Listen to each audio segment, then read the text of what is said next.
Hello student, कैसे आप सब लोग। उम्मीद आप लोग सब स्वस्थ होंगे, मस्त होंगे, अपनी पढ़ाई कर रहे होंगे। तो आज की इस क्लास में हम पढ़ेंगे कक्षा 8 प्रश्नावली 5.1। प्रश्नावली का नाम है हमारी वर्ग और वर्गमूल। आज की इस क्लास में हम जानेंगे वर्ग और वर्गमूल के बारे में। वर्ग और वर्गमूल, उम्मीद है आप लोग वर्ग सभी जानते होंगे, वर्ग नाम से परिचित होंगे। वर्ग कहते हैं वर्ग अगर आपको सामान्य सी भाषा में बताऊं, किसी भी संख्या को उसी संख्या से गुणा करने पर प्राप्त गुणनफल को हम क्या बोलेंगे? वर्ग। कोई भी संख्या मान लो, जैसे कि हमारे पास है 5 को हम अगर 5 से गुणा करेंगे तो हमारे पास प्राप्त गुणनफल क्या होगा? 25। 5 को 5 से गुणा किया 25। तो ये क्या है? हमारे पास 5 का वर्ग। तो किसी भी संख्या को उसी संख्या से गुणा करने पर प्राप्त गुणनफल को हम क्या बोलेंगे? वर्ग। इसी प्रकार वर्गमूल निकलेगा। हमारे पास कोई संख्या होगी और उसका हमें वर्गमूल निकालना। तो वर्गमूल क्या होगा? इस प्रकार हमने अभी निकाला। तो 5 का वर्ग क्या हुआ? 25। 5 को 5 से गुणा किया तो 5 का वर्ग 25। लेकिन जब वर्गमूल निकालेंगे तो 25 का वर्गमूल क्या होगा? 5। इसमें क्या है? आप 25 का वर्गमूल 5, तो ये तो क्या होगा? वर्ग। और इसका वर्गमूल क्या हुआ? 5। क्या हुआ इसका वर्गमूल? 5। ठीक है, तो आप लोग ये बात समझ लेंगे। उससे पहले हम कुछ संख्या में वर्ग और वर्गमूल जान लेते हैं। और वर्ग के लिए हमें क्या करते हैं? कोई जिसका भी वर्ग निकालते हैं उसके ऊपर घात लगाते हैं। जिस प्रकार हम अगर एक का वर्ग निकालेंगे तो उसके ऊपर लिखेंगे घात 2। 2 का मतलब यानी किसी संख्या को 2 बार गुणा। जिस प्रकार 1 के ऊपर घात 2 है, इसका मतलब 1 को 2 बार गुणा। ठीक है, तो इसका मतलब आप समझ लो। तो 1 का वर्ग निकाला, हमारे पास क्या आएगा? 1। इसी प्रकार हम 2 का वर्ग निकालेंगे तो हमारे पास आएगा 4। 3 का वर्ग निकाला, हमने 3 को 3 से गुणा किया 9। 4 का वर्ग निकाला तो हमारे पास आएगा 4 को 4 से गुणा किया 16। 5 का निकालेंगे, 5 को 5 से गुणा करेंगे तो हमारे पास आएगा 25। 6 को 6 से गुणा करेंगे 36। 7 को 7 से किया तो हमारे पास आएगा 49। 8 को 8 से करेंगे तो 64। 9 को 9 से गुणा किया हमारे पास है 81। तो 9 का वर्ग क्या हुआ? 81। 10 का अगर निकाले हम 10 का तो हमारे पास आएगा 100।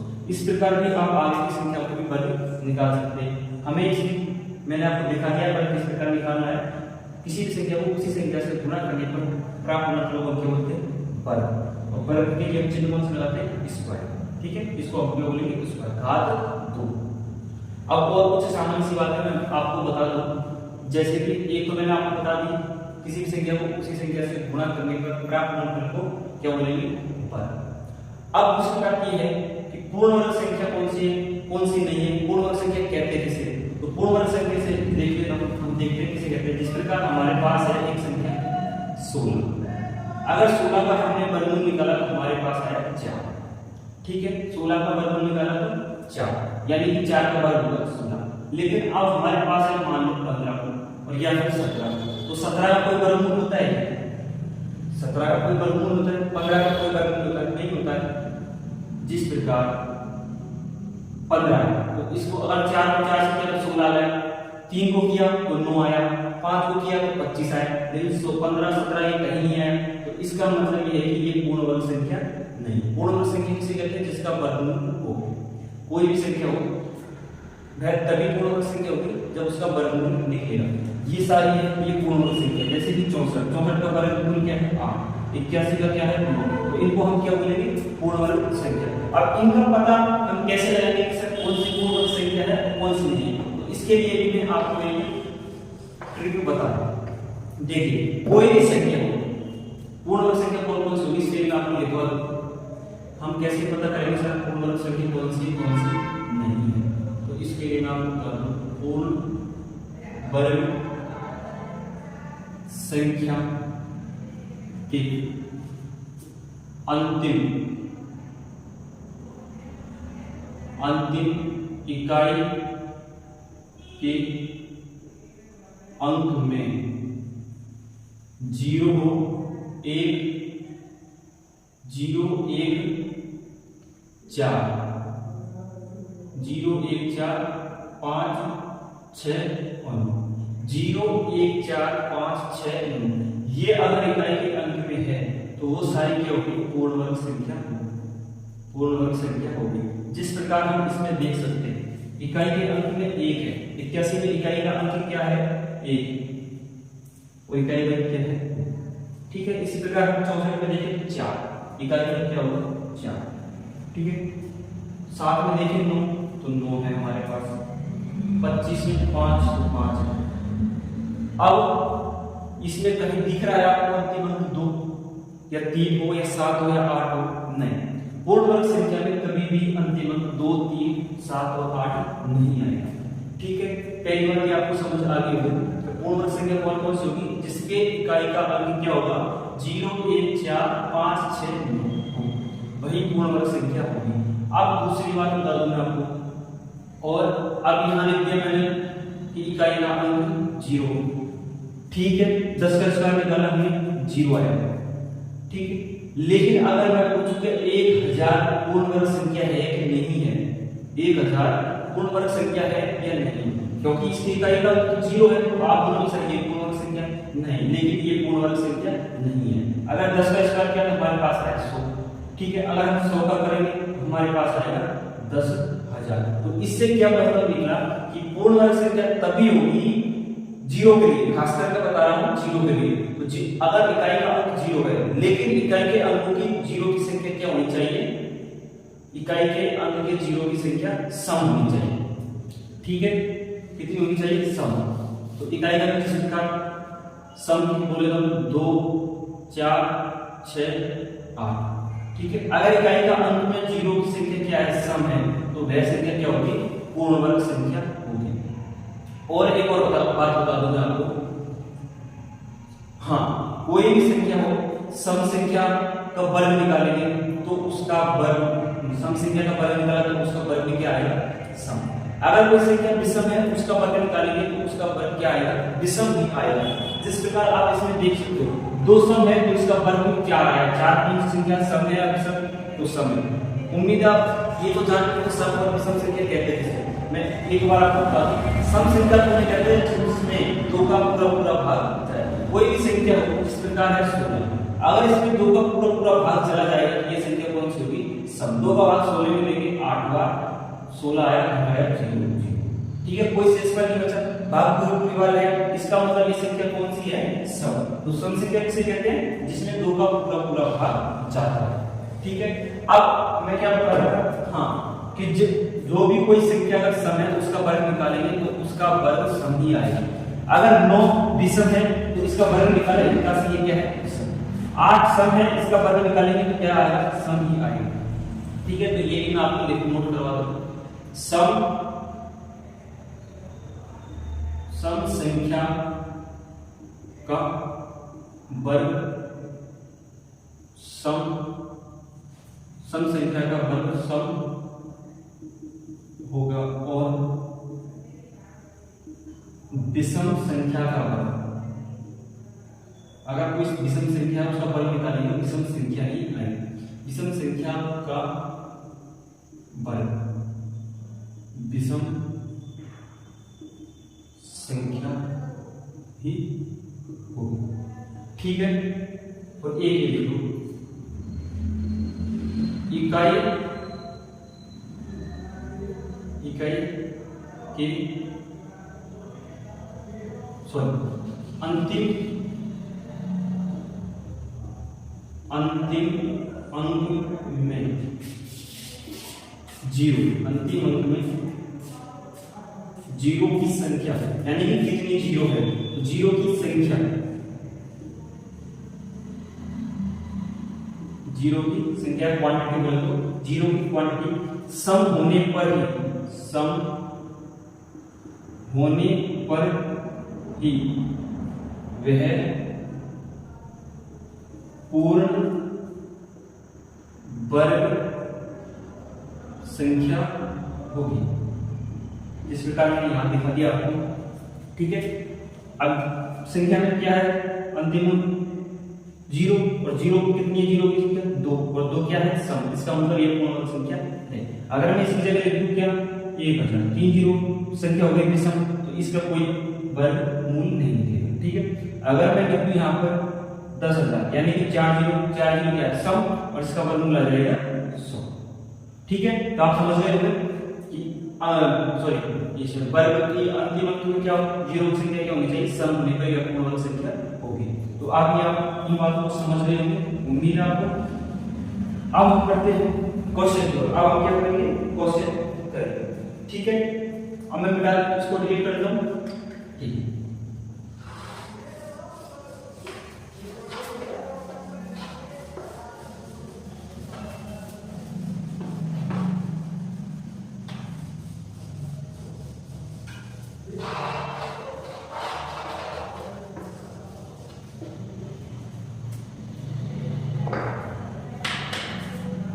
अब हमारे प्रश्नावली 5.1 का सवाल है।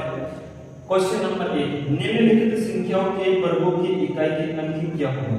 हमारे पास क्या है, संख्या है, तो उसका हमें वर्ग निकालने बताना है। नहीं निकालेंगे हम शॉर्ट तरीके से बताएंगे कि इसका अगर हम वर्ग निकालेंगे तो इसका इकाई का अंक क्या होने वाला है।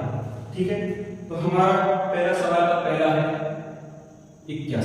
81 में हमें बताना है कि इसका वर्ग निकालने पर इसका इकाई का अंक क्या होगा।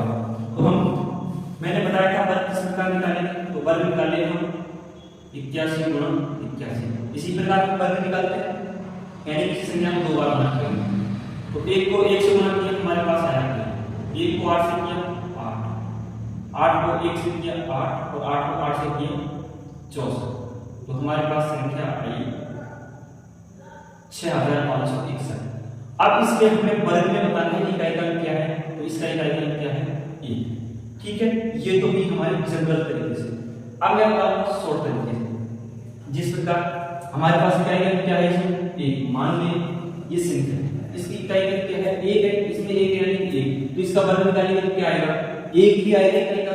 तो ये हो गया हमारा शॉर्ट तरीके से। अब हम निकालेंगे आगे सवाल शॉर्ट तरीके से, जिस प्रकार अब है अगली संख्या 272। अगला सवाल है 272। अब हमें दिखाना है कि अगर हम इसका वर्ग निकालें तो इसका इकाई का अंक क्या आएगा। तो हम इस वर्गमूल संख्या में इकाई का क्या है 2। वर्गमूल संख्या में इकाई का 2 है, हमारे पास जो दिखा 2 का वर्ग क्या है 4। तो जब इसका हमें वर्ग नहीं निकालना, हमें सिर्फ ये बताना है कि जब इसकी वर्गमूल संख्या निकलेगी तो इसका इकाई का अंक क्या आएगा। तो क्या आएगा इसका इकाई का 2 का वर्ग क्या होगा 4, 2 है तो इसका वर्ग होगा 4। आगे कुछ भी संख्या है, इसका कुछ भी वर्ग निकले, हमें सिर्फ इतना बताना है कि इसका इकाई का अंक क्या है। आगे बढ़ते हैं, अगला है क्वेश्चन 799। अब हम इसमें हम बताएंगे क्या कि इसका इकाई का अंक क्या होगा। अगर हम 799 का वर्ग निकाले तो इसका इकाई का अंक क्या होगा, ये हमें बताना है। तो इसका हम क्या देखेंगे भाई इकाई का, इस प्रकार से देखो इकाई का क्या है इसमें 9, और 9 का वर्ग निकाला तो हमारे पास है 81, और 81 में इकाई का क्या है 1। तो इसका जब वर्ग निकलेगा तो इकाई का क्या आएगा 1 ही आएगा।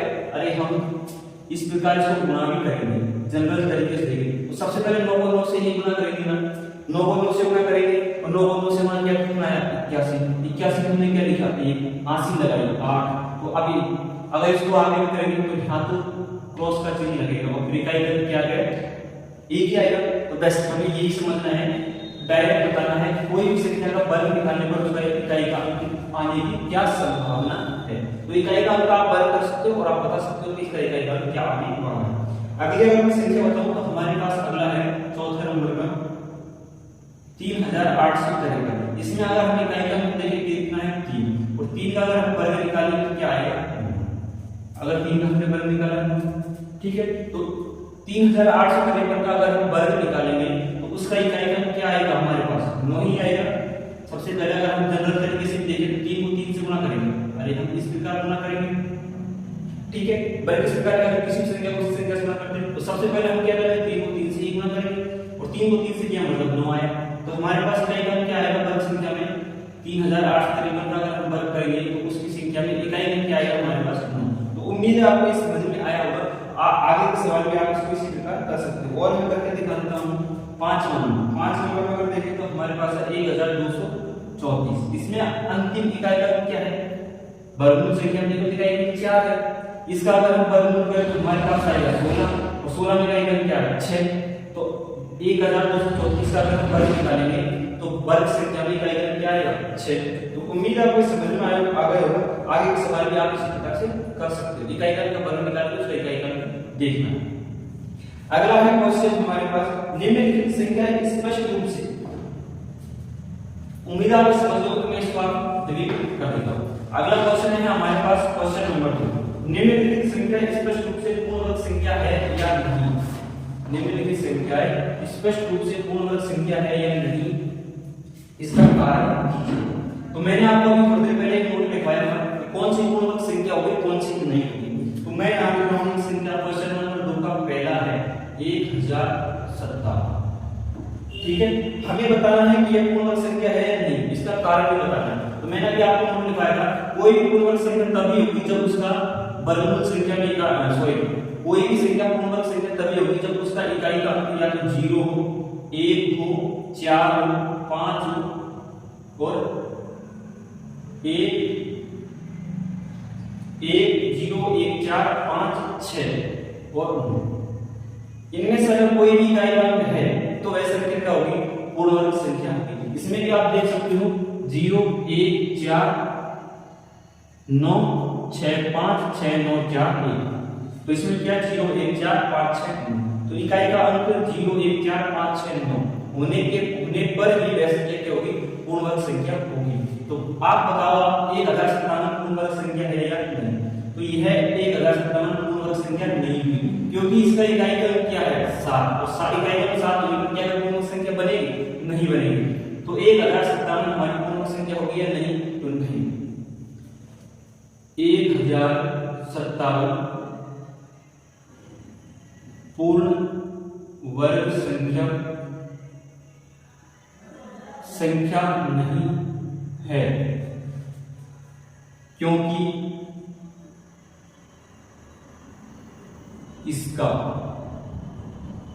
इसका इकाई अंक 0 1 4 5 6 और 9 में से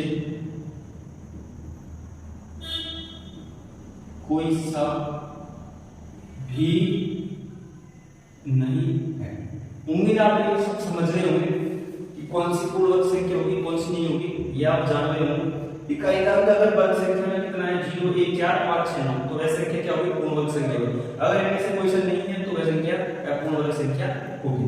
अब अगर पढ़ते हैं नेक्स्ट क्वेश्चन, अगला है हमारे पास दूसरे का है दूसरा नंबर क्वेश्चन देंगे। तो अगला है 2 3 4 5 3।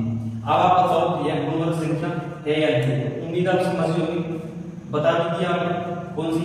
हमें क्या देखना सिर्फ इकाई में से कोई सी संख्या मिल रही है नहीं मिल रही, ना तो 0 है ना ही 1 है ना ही 4 है 5 6 9 कोई सा भी नहीं है। तो इसका मतलब ये पूर्ण वर्ग संख्या नहीं होगी। कारण क्या होगा इकाई में से कोई सा नहीं है, इकाई का 3 है। ठीक है, तो ये पूर्ण वर्ग संख्या नहीं है। आप इसमें देख सकते हो कोई कहीं भी इकाई का 3 आया है नहीं आया, तो इसका मतलब ये पूर्ण वर्ग संख्या नहीं होगी। ठीक है, आगे बढ़ते हैं। अगला है हमारे पास तीसरा नंबर का है 7 9 2 8। ठीक है, तीसरा है 7 9 2 8 7928। अब आप बताओ ये पूर्ण वर्ग संख्या है जानिए। हमें क्या देखना है इकाई का में 8 है, 8 नहीं है इसमें नहीं है, जिसका मतलब ये पूर्ण वर्ग संख्या नहीं है। समझ गए होंगे। अब हम पढ़ते हैं नेक्स्ट क्वेश्चन को। उम्मीद है आप लोग समझ गए होंगे और आगे आप इन क्वेश्चन को पढ़ एक दो क्वेश्चन और मैं दिखा देता हूं आपको। क्वेश्चन नंबर 5, इसका क्वेश्चन नंबर 5 देखिए। क्वेश्चन 5 है 6 4 0 0 0। अब आप बताओ ये पूर्ण वर्ग संख्या है या नहीं। तो आप सभी लोग सही पूर्ण वर्ग संख्या है क्योंकि इनमें से संख्या 0 मिल रही और एक पूर्ण वर्ग संख्या है नहीं। लेकिन मैंने दूसरा नोट में लिखवाया था कि इकाई के अंक देखेंगे तभी 0 आने पर हम क्या देखेंगे 0 की संख्या सम है या विषम। तो यहाँ पर 0 की संख्या क्या है विषम। अरे 3 संख्या है 0 की, 3 बार 0 है, ठीक है, और 3 क्या है विषम। इसका मतलब ये पूर्ण वर्ग संख्या नहीं है, पूर्ण वर्ग संख्या नहीं है।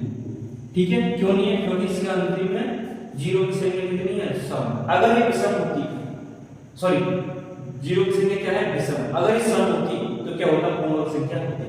अगर मैं इस जगह मान लिया मैं 1 जीरो है, 2 जीरो है, तो 2 क्या है, सम है, 2 सम है, तो ठीक है। तो ये इसका अगर हम वर्गमूल निकालेंगे तो हमारे पास आएगा इसका 80।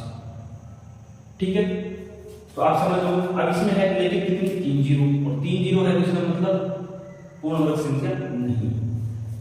ठीक है, अब आप इसके आगे सवाल कर सकते हो। अब हम बढ़ते हैं नेक्स्ट क्वेश्चन। उम्मीद है आपको समझ में आया होगा। मैं इसको नहीं कर रहा हूं, अगला क्वेश्चन करेंगे, क्वेश्चन नंबर 3। तो पूर्ण वर्ग संख्या कौन सी है, कौन सी नहीं, आप समझ के। पहला सवाल है एक वर्गों की इकाई का क्या होगा, तो ये भी आप निकाल सकते हो। इकाई का देखना और डायरेक्ट कैलकुलेट करना। अगर हम ये 49 का वर्ग निकालें तो इकाई क्या है 7, और 7 का वर्ग करते तो क्या आता है 49, तो इसमें क्या आएगा 9। ठीक है, अब बढ़ते हैं क्वेश्चन नंबर 3। आगे के सवाल आप कर सकते हो बिल्कुल सेम पैटर्न पर, सेम तरीके से। हमें सिर्फ इसमें इकाई का देखना, पहला और दूसरा क्वेश्चन। अब है क्वेश्चन नंबर 2। निम्नलिखित संख्याएं में से, निम्नलिखित संख्याओं में से किस संख्या का वर्ग विषम होगा। अब हमें बताना है कौन सी संख्या का वर्ग विषम होगा, कौन सी का सम होगा। तो मैंने आपको एक रूल लिखवाया था, कोई भी अगर संख्या सम है तो उसका वर्ग करेंगे तो क्या आएगा, सम आएगा। कोई संख्या अगर विषम है तो उसका वर्ग करेंगे तो क्या आएगा, विषम संख्या ही आएगी। ठीक है, हमारे पास है संख्या 431। तीसरा क्वेश्चन का पहला है 431। अगर हम इस संख्या का वर्ग करें तो संख्या वर्ग, जो वर्ग संख्या आएगी वो क्या सम आएगी या विषम आएगी। तो हम इस संख्या को देखकर बता सकते हैं कि इकाई का अंक क्या है, इसमें 1 और 1 क्या है, विषम। तो ये कौन सी संख्या है, अरे ये कौन सी संख्या है, विषम संख्या। अगर हम इसका वर्ग करेंगे तो वर्ग क्या, कौन सी संख्या आएगी, विषम संख्या ही आएगी, विषम संख्या ही आएगी। ठीक है, संख्या कौन सी है, विषम, और विषम का वर्ग करेंगे तो संख्या कौन सी आएगी, विषम। आप इसमें इस टेबल में देख सकते हो 3 विषम है, 3 का वर्ग किया 9 आया, 9 क्या है विषम। 5 का वर्ग किया 5 क्या है विषम, 5 विषम संख्या है, 5 का वर्ग किया तो 25, और 25 क्या है सम है, विषम, तो विषम। ठीक है, अब 6 सम है, तो 6 का वर्ग क्या है हमारे पास 36, और 36 क्या है सम है या विषम। ठीक है, तो सम। इसी प्रकार 431 क्या है, विषम संख्या, इसका वर्ग करेंगे तो कौन सी संख्या है, विषम संख्या ही आएगी। आगे की संख्या है हमारे पास, दूसरा सवाल है, तीसरे का दूसरा 2826। अब आपको इसमें बताना है, अगर इसका हम वर्ग निकाले यानी कि 2 8 2 6 का अगर वर्ग निकाले, इसी संख्या को 2 बार गुणा करें तो इसमें इकाई का अंक आने की क्या संभावना है। तो संख्या का अंतिम अंक क्या है, सम। इसका मतलब ये पूरी संख्या क्या है, सम। अरे पूरी संख्या 2826 सम संख्या है, 2 का पूरा भाग जाएगा। ठीक है, तो इसका जो वर्ग निकालेंगे तो वो सम आएगा या विषम, तो इसका वर्ग क्या आएगा, सम। सम संख्या कौन सी है, सम। वर्ग कौन सा आएगा, वर्ग में जो संख्या है, वर्ग संख्या सम आएगा। अब आप सभी लोग ये जानते हो सम और विषम कौन सी संख्या, मैंने पहले ही बता दिया। तो सम संख्या का वर्ग किया सम आएगा, विषम संख्या का वर्ग किया विषम आएगा। ठीक है, आगे का सवाल आप कर सकते हो 7779 और 82,004, इनका आप निकाल सकते हो संख्या, इसका वर्ग करने पर संख्या सम आएगी या विषम आएगी। तो उम्मीद है आपको ये क्वेश्चन समझ में आया होगा, मैं इसको उम्मीद करता हूँ। अगला क्वेश्चन अगला क्वेश्चन है हमारे पास क्वेश्चन नंबर 4। अगला क्वेश्चन है हमारे पास क्वेश्चन नंबर 4, क्वेश्चन 4 है, निम्न प्रतिरूप का अवलोकन कीजिए और रिक्त स्थान भरिए। एक सवाल है हमारे पास, 11 का स्क्वायर करेंगे तो 121। ठीक है, 101 का स्क्वायर किया हमारे पास आया 10201। 10001 का स्क्वायर किया हमने, हमारे पास आया 1002001। 1401 का स्क्वायर किया तो हमारे पास आया डॉट डॉट डॉट 1 1 2 3 4 5 1 का स्क्वायर करेंगे तो हमारे पास क्या आएगा। ये है हमारा क्वेश्चन नंबर 4। निम्न प्रतिरूप का अवलोकन कीजिए और रिक्त स्थान भरिए। रिक्त स्थान भरना है, क्वेश्चन नंबर है ये 4। इसका अवलोकन देखिए, 1 और 1 है, 2 1 है तो 2 1 है और बीच में क्या है 2 बचे, लग रहा है तो ठीक। तो 11 का स्क्वायर क्या है 121 का। अब 101 1 और 1 तो 1 और 1 है, दोनों साइड लगते हैं 1 और 1। अब लोगन करना है, अब है 0 बीच में, ठीक है। अब यहां पर अगर 2 लग रहा है तो यहां भी 2 लग गया, अरे 1 1 और बीच में 2, 1 1 और बीच में 2। अब 1 0 है तो 1 और 2 के बीच में भी 1 0 लगेगी और 1 और 2 के बीच में भी 1 0 लगेगी। अब नीचे देख सकते हो 1 और 1 और स्क्वायर, 1 और 1 स्क्वायर, यहां पर 1 0 यहां 2 है तो 1 और 1 बीच में 2 है, बीच में 2, 1 और 1 के बीच में यहां कितनी 0 है 2, तो यहां भी 1 और 2 के बीच में 2 0 लगेगी, 2 के 1 के बीच में 2 0। इसी प्रकार आप इसमें देख सकते हो 1 और 1 तो दोनों साइड 1 और 1 लिख दिया, ठीक है, बीच में 2 आ गए। अब 1 और 1 के बीच में कितनी 0 है 4, तो यहां पर 1 के 2 के बीच में 0 कितनी लगेगी 4 0 लगेगी, और यहां पर 2 थी तो 2 0 लग गई, 1 थी तो 1 लग गई, नहीं थी तो 0 भी नहीं लगी। अब यहां पर 4 है तो ये 4 0, ठीक, और 2 के 1 के बीच में कितने लगेंगे भाई 4 0, 2 के 1 के बीच में लगेंगे, यहां पर 2 0 लगेंगे। अब इसमें कितनी 0 6, 1 और 1 के बीच में 6 0, तो सबसे पहले तो 1 आ जाएगा शुरू में और लास्ट में, ठीक, बीच में आ जाएगा क्या 2, ठीक है। इस प्रकार इसमें सभी में आया, इसी प्रकार से बीच में 2 आ। अब इनके बीच में है 6 0, ऊपर 4 थी तो 1 के 2 के बीच में 4 0 आएगी। अब यहाँ पर 1 के 2 के बीच में कितनी 0 आएगी 6 0, अरे 1 के 1 के बीच में कितनी 0 थी 6, तो यहाँ भी क्या आएगी 6, और 2 के 1 के बीच में कितनी 0 आएगी 6 0, ठीक है। आगे समझ, अगर मैं इसको आगे बढ़ाऊं 1 1 2 3 4 5 6 7 8, अगर मैं 8 0 लगाऊं तो भी आप इसको कर सकते हो, 1 और 1 दोनों साइड लगना, बीच में 2 और 1 के 2 बीच में 8 0, 2 के 1 के बीच में 8 0, ठीक है। ये आपका सॉल्व हो गया। उम्मीद है आपको समझ में आया होगा। अब बढ़ते हैं हम नेक्स्ट क्वेश्चन पे। अगला क्वेश्चन है हमारा क्वेश्चन नंबर 5, निम्न प्रतिरूप का अवलोकन कीजिए और रिक्त स्थान भरिए। ये भी उसी की तरह ही है, चलो मैं इसको बता दूं, आप नोट कर लिया हो। अब हम पढ़ेंगे नेक्स्ट क्वेश्चन।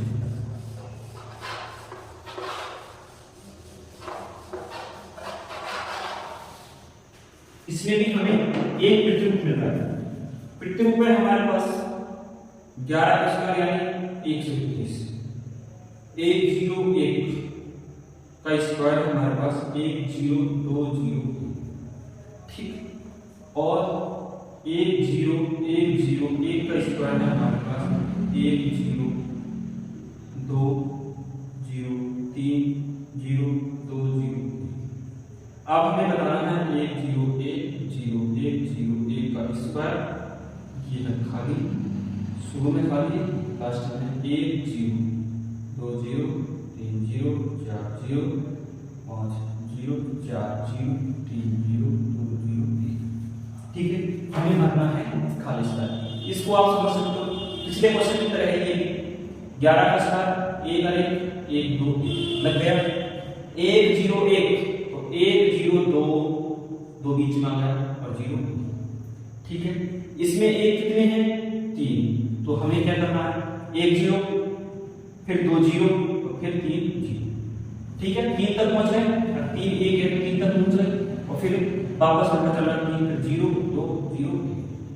अब इसमें कितने हैं 1 2 3 4, तो इसमें कहां तक चलना है हमें 4, तो 1 0 2 0 3 0 4 पहुंच गए 4 तक। अब फिर उल्टा चलना है 4 पर 0 3 0 2 0। आगे इसमें ऊपर की तरह है सेम क्वेश्चन, इसमें 3 1 थे 3 तक गए, इसमें 2 1 है 2 तक गए, ठीक है। अब यहाँ पर 4 है तो 4 तक गए और सबके बीच में क्या लगा दिया 0। अब इसमें कितने 5 तक है, तो इसका मतलब इसमें कितने 1 होंगे 5 1 होंगे, अरे इसमें 4 है तो 4 1 है। अब इसमें 5 है तो इसमें 1 की संख्या कितनी होगी 5, तो किस प्रकार 1 0 1 0 1 0 1 0 1 हो गए 5 1 2 3 4 5, ठीक है। आया हुआ समझ में। अरे जिस प्रकार 1 है, 1 की संख्या कितनी है 4, तो 1 2 3 4 तक पहुंच गए फिर वापस उल्टा चले। इसमें 1 की संख्या कितनी है 5, तो 1 से 5 तक पहुंच गए फिर वापस उल्टा चले। इसमें 1 की संख्या कितनी है 3, तो 1 2 3 और सबके बीच में क्या लगेगा 0, 3 तक पहुंचे फिर वापस उल्टा चले। इसमें 2 1 है तो 1 और 2, ठीक है। तो उम्मीद है आपको समझ में आएगा। अब बढ़ते हैं नेक्स्ट क्वेश्चन की फिर से एक के ऊपर।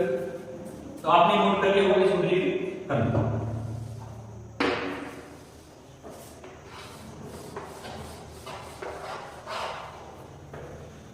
अगला क्वेश्चन है हमारा 6 नंबर क्वेश्चन। इसमें भी वही क्यूब है, 1 का स्क्वायर प्लस 2 का स्क्वायर प्लस 2 का स्क्वायर बराबर 3 का स्क्वायर, 2 का स्क्वायर प्लस 3 का स्क्वायर प्लस 6 का स्क्वायर बराबर 7 का स्क्वायर, 3 का स्क्वायर प्लस 4 का स्क्वायर प्लस 12 का स्क्वायर बराबर 13 का, 4 का स्क्वायर प्लस 5 का स्क्वायर प्लस स्लैश का स्क्वायर इक्वल टू 21 का स्क्वायर, 5 का स्क्वायर प्लस खालिस्तान का स्क्वायर प्लस 30 का स्क्वायर इक्वल टू 31 का स्क्वायर, 6 का स्क्वायर प्लस 7 का स्क्वायर प्लस खालिस्तान का स्क्वायर बराबर खालिस्तान का। अब आपको सबसे पहले इस पैटर्न को समझना है और उसके बाद में हमें इस सवाल को करना है। अब देखो इस प्रकार आप समझेंगे, 1 का स्क्वायर फिर 1 से आगे संख्या कौन सी 2 का स्क्वायर, अब 2 को हमने किया 1 से गुना, 2 1 कम 2, तो फिर प्लस में किसका स्क्वायर आएगा 2 का स्क्वायर, और 2 से फिर एक संख्या बढ़ी है कौन सी लेनी है प्लस में 1, तो 2 का स्क्वायर फिर 3 का स्क्वायर। आगे आता है बस 2 का स्क्वायर प्लस 3 का स्क्वायर, 2 से बड़ी कौन सी 3, अब दोनों को गुना किया हमने 3 दूनी 6, तो प्लस में किसका स्क्वायर आएगा 6 का, और बराबर फिर प्लस 1 करना यानी 6 1 7, तो 7 का स्क्वायर।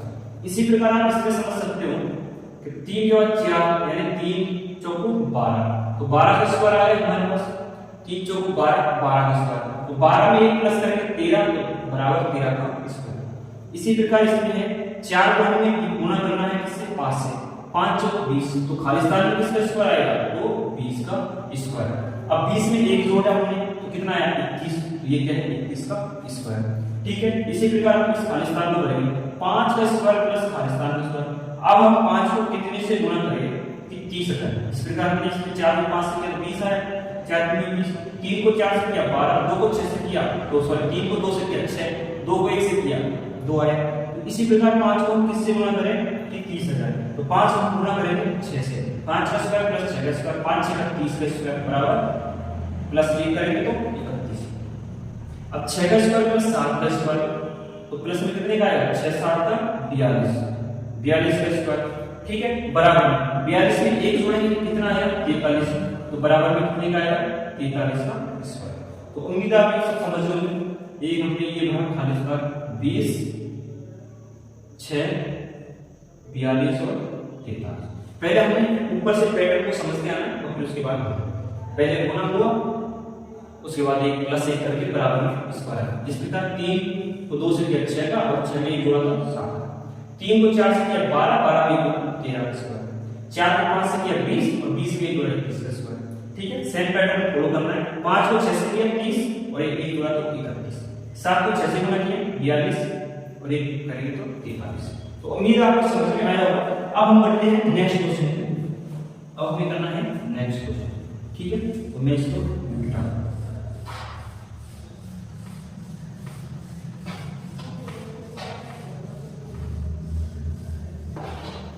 अगला क्वेश्चन है हमारे पास योग संक्रिया किए बिना, योग संक्रिया किए बिना योगफल ज्ञात कीजिए। हमें जोड़न नहीं है और हमें योगफल ज्ञात करना है संख्या का। तो 7वां क्वेश्चन का पहला क्वेश्चन है हमारे पास 1 + 3 + 5 + 7 + 9। अब हमें इनको एक एक संख्या को भी जोड़ना है और हमें बताना है कि इसका योग कितना आएगा। ठीक है, तो सबसे सीधी मैं आपको एक ट्रिक बता दूं। तो सबसे पहले आप इन संख्याओं को गिन लो, कितनी संख्या है। तो संख्या कितनी है 1 2 3 4 और 5। संख्या कितनी है 5।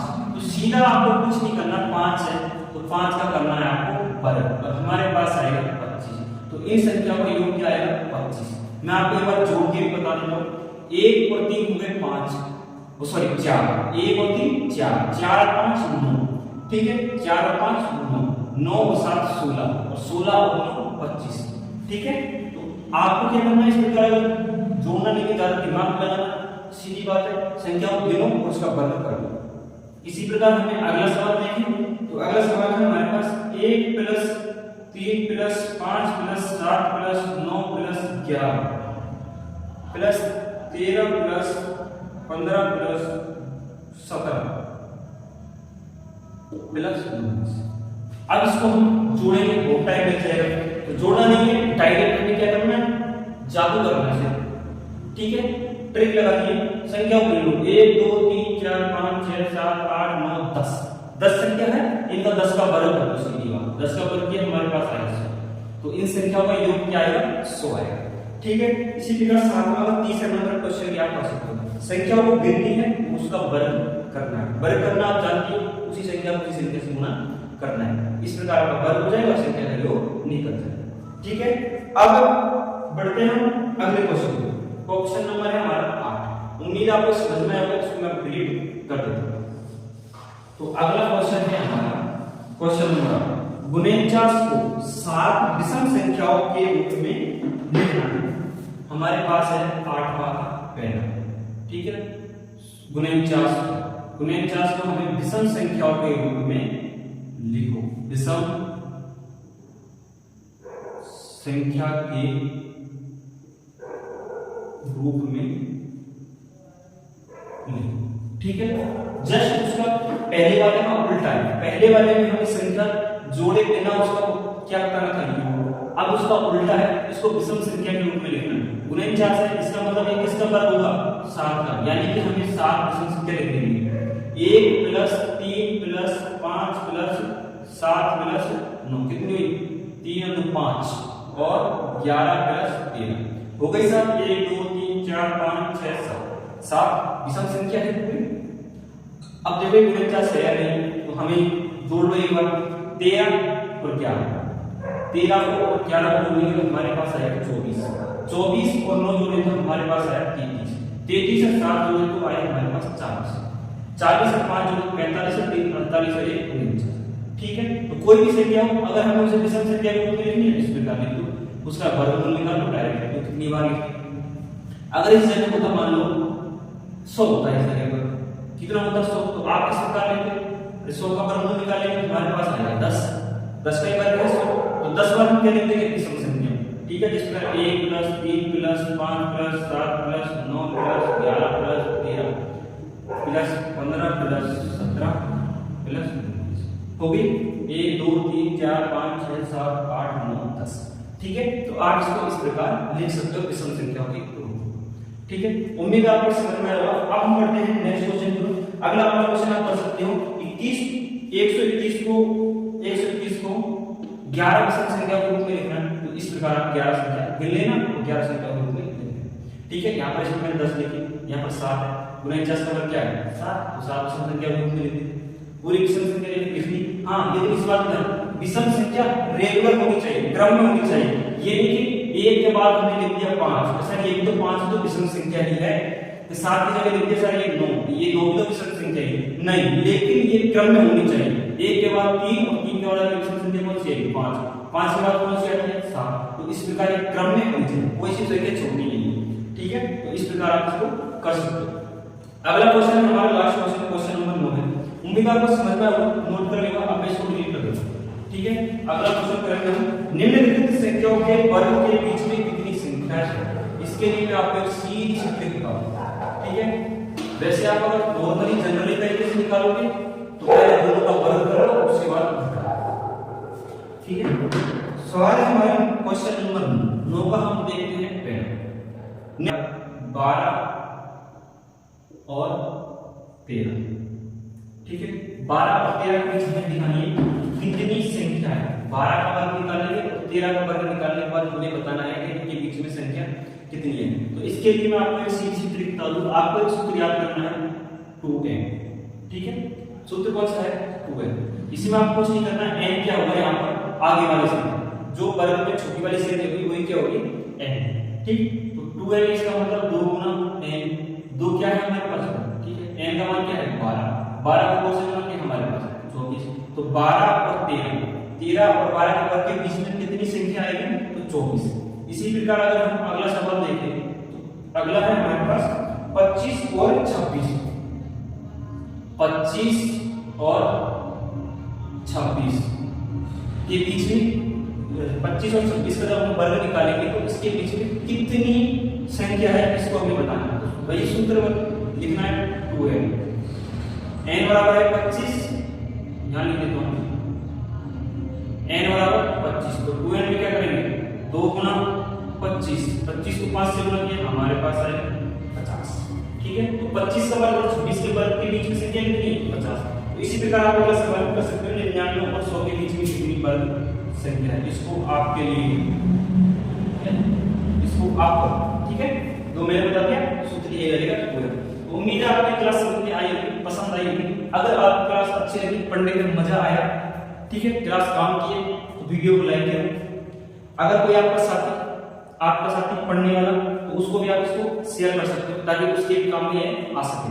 ठीक है, और नेक्स्ट वीडियो देखने के लिए आप चैनल को सब्सक्राइब कीजिए। ठीक है, तब तक के लिए जय हिंद जय भारत।